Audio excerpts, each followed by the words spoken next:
सनातन धर्म में एकादशी तिथि को अत्यंत पवित्र, शुभ और मोक्षदायिनी माना गया है।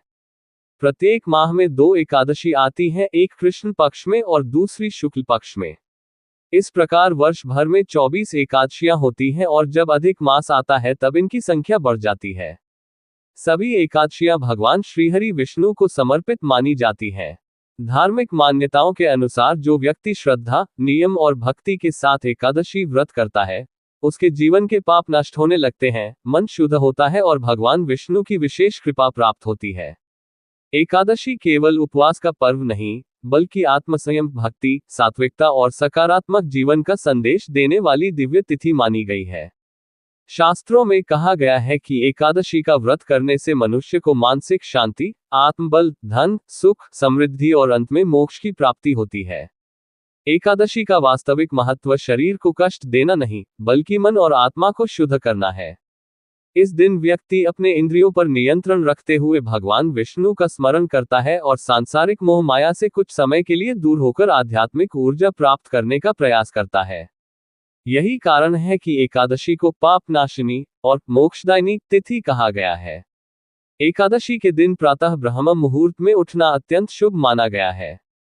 सूर्योदय से पहले उठकर स्नान करना चाहिए और स्नान के जल में गंगाजल मिलाना चाहिए। इसके बाद साफ और विशेष रूप से पीले वस्त्र धारण करके घर के मंदिर में भगवान विष्णु और माता लक्ष्मी की पूजा करनी चाहिए। पूजा स्थान को स्वच्छ करके पीला वस्त्र बिछाएं और भगवान विष्णु की प्रतिमा या चित्र स्थापित करें। भगवान को तुलसी दल, पीले पुष्प, चंदन, धूप, दीप, अक्षत और फल अर्पित करें। तुलसी भगवान विष्णु को अत्यंत प्रिय मानी जाती है, इसलिए तुलसी के बिना एकादशी पूजा अधूरी मानी जाती है। इसके बाद ओम नमो भगवते वासुदेवाय मंत्र का कम से कम 108 बार जाप करना चाहिए। यह मंत्र अत्यंत प्रभावशाली और चमत्कारी माना गया है। धार्मिक मान्यता के अनुसार इस मंत्र के जाप से नकारात्मक ऊर्जा दूर होती है, मन शांत होता है और जीवन में सकारात्मक परिवर्तन आने लगते हैं। एकादशी का सबसे बड़ा महाउपाय माना जाता है भगवान विष्णु के समक्ष घी का दीपक जलाकर विष्णु सहस्रनाम का पाठ करना।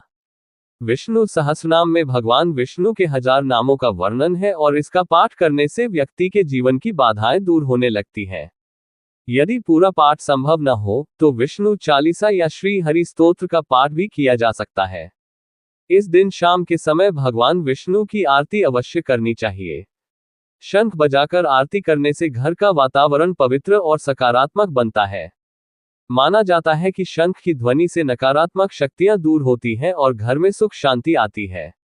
एकादशी के दिन सात्विकता का विशेष ध्यान रखना चाहिए। इस दिन चावल का सेवन वर्जित माना गया है। धार्मिक मान्यता है कि एकादशी पर चावल खाने से व्रत का पूर्ण फल प्राप्त नहीं होता। जो लोग व्रत रखते हैं वे फलाहार कर सकते हैं। फल, दूध, मखाना, साबूदाना, सिंघाड़े का आटा और सूखे मेवे ग्रहण किए जा सकते हैं। यदि कोई व्यक्ति स्वास्थ्य कारणों से उपवास नहीं कर सकता तो उसे अपनी क्षमता के अनुसार सात्विक भोजन करके भगवान का स्मरण करना चाहिए। धर्म का उद्देश्य शरीर को कष्ट देना नहीं, बल्कि श्रद्धा और भक्ति के साथ आत्मशुद्धि करना है। एकादशी के दिन दान पुण्य का विशेष महत्व बताया गया है। इस दिन गरीबों और जरूरतमंदों को भोजन, वस्त्र, फल और जल का दान करना अत्यंत शुभ माना गया है। यदि संभव हो तो मंदिर में अन्न दान करें या किसी भूखे व्यक्ति को भोजन कराएं। शास्त्रों में कहा गया है कि जो व्यक्ति एकादशी पर दान करता है, उसके जीवन में कभी अन्न और धन की कमी नहीं रहती। गर्मी के दिनों में जल का दान विशेष पुण्यकारी माना गया है। राहगीरों के लिए पानी की व्यवस्था करना, मिट्टी का घड़ा दान करना और प्यासे लोगों को शरबत पिलाना अत्यंत शुभ माना गया है। एकादशी के दिन तुलसी पूजा का विशेष महत्व होता है। संध्या के समय तुलसी माता के सामने घी का दीपक जलाकर ओम नमो नारायणाय मंत्र का जाप करें। इससे घर की नकारात्मक ऊर्जा दूर होती है और परिवार में सुख शांति बढ़ती है।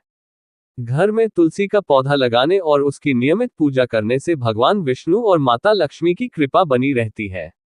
यदि किसी व्यक्ति के जीवन में लगातार आर्थिक समस्याएं बनी रहती हो तो उसे एकादशी के दिन भगवान विष्णु के सामने पीली कौड़ियां रखकर पूजा करनी चाहिए और अगले दिन उन्हें लाल कपड़े में बांधकर तिजोरी में रख देना चाहिए।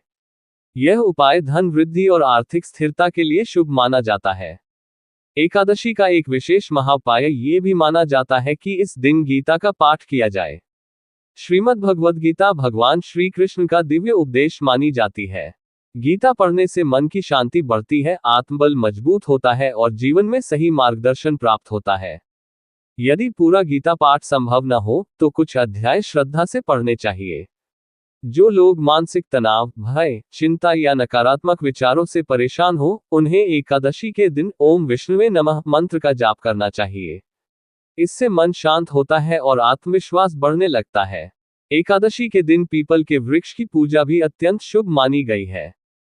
धार्मिक मान्यता के अनुसार पीपल में भगवान विष्णु का वास होता है। सुबह या शाम पीपल के वृक्ष में जल अर्पित करके घी का दीपक जलाएं और भगवान विष्णु का स्मरण करें। इससे जीवन की बाधाएं दूर होने लगती हैं और रुके हुए कार्यों में सफलता मिलने लगती है। यदि किसी व्यक्ति की कुंडली में गुरु ग्रह कमजोर हो, विवाह में बाधा आ रही हो या संतान सुख में समस्या हो, तो उसे एकादशी के दिन पीली वस्तुओं का दान करना चाहिए। हल्दी, चना दाल, पीले वस्त्र और केसर का दान अत्यंत शुभ माना गया है। यह उपाय गुरु ग्रह को मजबूत करने वाला माना जाता है।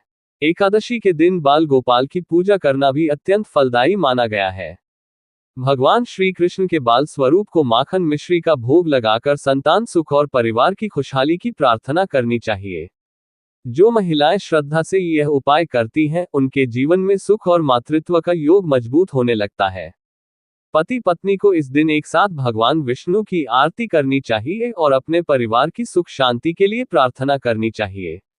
एकादशी की रात भजन कीर्तन और जागरण करना अत्यंत शुभ माना गया है। धार्मिक मान्यता है कि इस रात भगवान विष्णु का नाम स्मरण करने से कई गुना अधिक पुण्य प्राप्त होता है। घर में हरे राम हरे कृष्ण या विष्णु भजन का संकीर्तन करने से वातावरण सकारात्मक और पवित्र बनता है। इस दिन क्रोध, झूठ, अपशब्द, चुगली और नकारात्मक विचारों से दूर रहना चाहिए। एकादशी केवल भोजन त्याग का पर्व नहीं, बल्कि मन और व्यवहार की शुद्धता का भी पर्व माना गया है। जो व्यक्ति इस दिन अपने व्यवहार को पवित्र रखता है और दूसरों के प्रति प्रेम तथा करुणा का भाव रखता है, उसे विशेष पुण्य प्राप्त होता है। एकादशी पर गाय की सेवा करना भी अत्यंत पुण्यकारी माना गया है।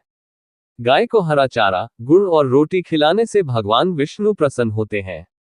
गौ सेवा को सनातन धर्म में महान पुण्यदायी कार्य बताया गया है। इस दिन ब्राह्मणों, साधु संतों और बुजुर्गों का सम्मान करना चाहिए तथा माता पिता का आशीर्वाद लेना चाहिए। शास्त्रों में कहा गया है कि माता पिता और गुरुजनों की सेवा करने से भगवान स्वयं प्रसन्न होते हैं। यदि किसी व्यक्ति के जीवन में लगातार बाधाएं आ रही हो, कोर्ट कचहरी के मामले चल रहे हो या शत्रु परेशान कर रहे हो, तो उसे एकादशी के दिन भगवान विष्णु के समक्ष पीले आसन पर बैठकर विष्णु कवच का पाठ करना चाहिए। यह उपाय सुरक्षा और विजय प्रदान करने वाला माना गया है। जो लोग नौकरी, करियर या व्यापार में सफलता चाहते हैं, उन्हें एकादशी के दिन सूर्य देव को तांबे के लोटे से जल अर्पित करना चाहिए। जल में लाल पुष्प और अक्षत डालकर सूर्य को अर्घ्य दें और सफलता की प्रार्थना करें। सूर्य देव को ऊर्जा, आत्मबल और स्वास्थ्य का प्रतीक माना गया है। इस उपाय से व्यक्ति में नई ऊर्जा और आत्मविश्वास का संचार होने लगता है। एकादशी के दिन घर में सत्यनारायण भगवान की कथा करवाना भी अत्यंत शुभ माना गया है। इससे परिवार में सुख शांति और समृद्धि बढ़ती है। यदि संभव हो तो इस दिन मंदिर जाकर भगवान विष्णु के दर्शन अवश्य करें। मंदिर में केले, आम, मिठाई या मौसमी फल चढ़ाना शुभ माना गया है। एकादशी का वास्तविक महत्व केवल व्रत रखने में नहीं, बल्कि अपने जीवन को सात्विक, सकारात्मक और धार्मिक बनाने में माना गया है। जब व्यक्ति सच्चे मन से भगवान का स्मरण करता है, दूसरों की सहायता करता है, अपने कर्मों को शुद्ध रखता है और धैर्य बनाए रखता है, तब उसके जीवन में धीरे धीरे शुभ परिवर्तन आने लगते हैं। भगवान विष्णु को पालनहार कहा गया है और उनकी कृपा से जीवन में सुख, शांति, समृद्धि और सफलता का आगमन होने लगता है। इसलिए प्रत्येक एकादशी के दिन श्रद्धा, भक्ति और पूर्ण विश्वास के साथ पूजा, मंत्र जाप, दान पुण्य और सेवा कार्य करें तथा भगवान श्रीहरि विष्णु से अपने और अपने परिवार के सुख, स्वास्थ्य, शांति और समृद्धि की प्रार्थना करें। मान्यता है कि ऐसा करने से जीवन के दुख दूर होने लगते हैं, पापों का नाश होता है, सौभाग्य बढ़ता है और घर में सुख समृद्धि का स्थायी वास होता है।